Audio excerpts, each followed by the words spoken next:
네, 이어서 전북권 뉴스입니다. 주말 동안 도내 곳곳에는 꽃놀이에 나선 나들이객들로 붐볐습니다. 예년보다 길었던 꽃샘 추위에 봄꽃 소식도 일주일가량 늦어지고 있는데요. 이번 주부터는 활짝 핀 벚꽃을 보실 수 있을 것 같습니다. 한범수 기자입니다. 봄이 되면 수백 미터 길이의 벚꽃 터널로 장관을 이루는 남원 요천변. 꽃샘 추위를 녹인 따뜻한 봄볕을 맞으며 가족과 연인들은 모처럼 한가로운 시간을 보냅니다.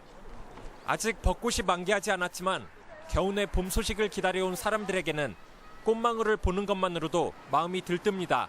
벚꽃이 이제 활짝 핀다 그래갖고 왔는데 아직 피진 않아서 조금 아쉽기는 한데요. 날씨가 화창해가지고 걷기 참 좋은 것 같아요. 개나리와 목련 등 다른 봄꽃들은 이미 둑방길 곳곳에서 반가운 얼굴을 드러낸 채 나들이객을 맞이합니다. 봄이 왔구나 이런 생각했어요. 어제보다 날씨도 좋고 볼거리도 많고 그래서 되게 좋아요. 주말 동안 도내 대부분 지역은 낮 기온이 15도 안팎으로 오르며 평년 기온을 회복한 모습입니다. 하지만 3월 내내 지속된 꽃샘 추위로 올해는 봄꽃들이 예년보다 늦게 꽃망울을 터뜨리고 있습니다. 봄의 상징 벚꽃 소식도 평년보다 일주일가량 늦었는데 이번 주부터 꽃들이 활짝 피기 시작해 다음 주쯤 절정을 이룰 것으로 보입니다. 전주기상지청은 식목일인 5일 도내 전역에 비가 내리겠지만 이번 주 내 낮 기온이 20도까지 오르는 등 완연한 봄 기운을 보이겠다고 전망했습니다. MBC 뉴스 한범수입니다. 대선 후보가 윤곽을 드러내면서 각 당이 본격적인 대선 준비에 돌입했습니다. 민주당 전북도당은 더문캠에 전북 인사들을 파견해 대선 공약을 반영시킬 예정이며 국민의당 전북도당도 후보가 확정되면 전북 지역 11대 공약을 발표하기로 했습니다. 바른정당 전북도당은 정운천 의원을 호남 선대본부장 등 주요 직책에 임명해 전북 내 샤이보수를 잡겠다는 방침이며 자유한국당과 정의당 전북도당도 대선 준비에 박차를 가하고 있습니다. 유력 대선 주자인 문재인 전 민주당 대표가 전남을 농생명 산업의 거점으로 육성하겠다는 공약을 내걸어 전라북도가 대응에 나섰습니다. 전라북도는 문 대표의 전남 공약이 전북 지역 전략 산업인 농생명 산업과 중복된다며 민주당과 지속적으로 협의해 최종 공약에서 재조정을 건의하겠다고 밝혔습니다. 농생명은 탄소와 함께 정부가 지난해 선정한 전북의 전략 산업입니다. 네, 급격한 인구 감소와 공립유치원의 증설로 한때 추첨으로 입학을 했던 사립유치원들이 정원조차 채우지 못해 아우성입니다. 네, 올해 신입원생을 단 한 명도 모집하지 못한 유치원까지 생겨났습니다. 정태우 기자입니다. 사립유치원의 원생이 급격히 감소한 시기는 지난 2, 3년.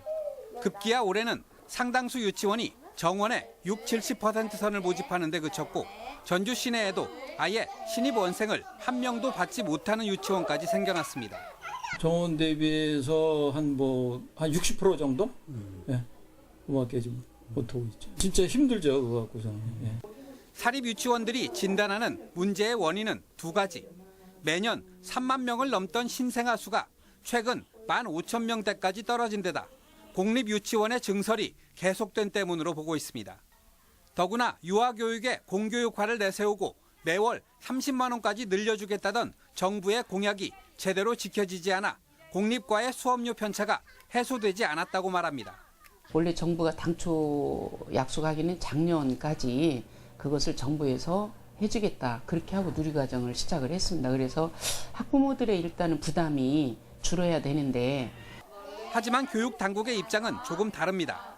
지난해에 비해 사립 유치원생이 420여 명 감소했지만 공립 역시 200여 명 줄었다는 것입니다. 결국 문제의 근본 원인은 인구 감소일 뿐이고 유치원의 제도권 편입 과정에서 공립과 사립의 공존 방향이 모색돼야 한다는 것입니다. 하지만 공교육의 방침만 정해져 있을 뿐 사실 교육 현장에는 지난 4년간 현실적 방법론이 제시되지 못하고 있습니다. 유보적인 단계라고 말씀드릴 수 있겠습니다. 왜냐하면 이제 정부가 바뀌는 과도기가 좀 있고 지금까지 추진되었던 정책이 어떤 가시적인 효과를 내고 있지는 않아요. 누리과정으로 통칭되는 유치원과 보육기관의 공교육화가 공전되면서 수요가 급격히 감소하는 상황에서도 오히려 공급이 늘어나는 비상식적인 현실이 개선되지 못하고 있습니다. MBC 뉴스 정태호입니다. 네, 지형이 변화하고 있는 새만금의 무인 항공 측량이 추진됩니다. 새만금 개발청은 국토정보공사와 함께 새만금의 모습을 무인 항공을 통해 촬영하고 이것을 3차원으로 표현해 홍보자료 등으로 활용할 계획이라고 밝혔습니다. 이에 따라 우선 작년 7월에 연결 도로가 개통된 고군산 군도 주변을 촬영하고 측량을 연차적으로 확대한다는 계획입니다.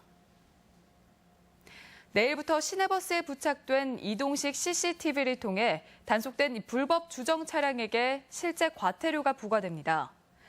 전주시는 시내버스 10대에 설치한 이동식 CCTV를 통해 출퇴근 시간 주요 간선도로의 버스 정류장과 상습 불법 주차 구간을 집중 단속합니다. 지난 석 달간 시범 운행을 통해 2만여 건을 단속해 계도장을 발송했지만 이달부터는 실제 과태료가 부과된다며 주의를 당부했습니다. 장애인 차별 규정을 담고 있었던 전주 풍남 학사의 입사 규정이 개정됩니다.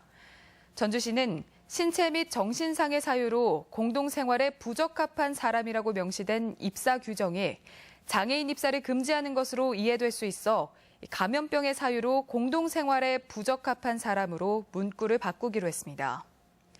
시는 서울 유학생을 위한 전주 풍남 학사가 장애 학생을 위해 출입구와 승강기, 숙소를 갖추고 있지만 현재까지 지원한 경우는 없었다고 밝혔습니다. 군산경찰서는 말다툼 도중 친형을 흉기로 찔러 살해하려 한 58살 조모 씨에게 살인미수 혐의로 구속영장을 신청할 예정입니다.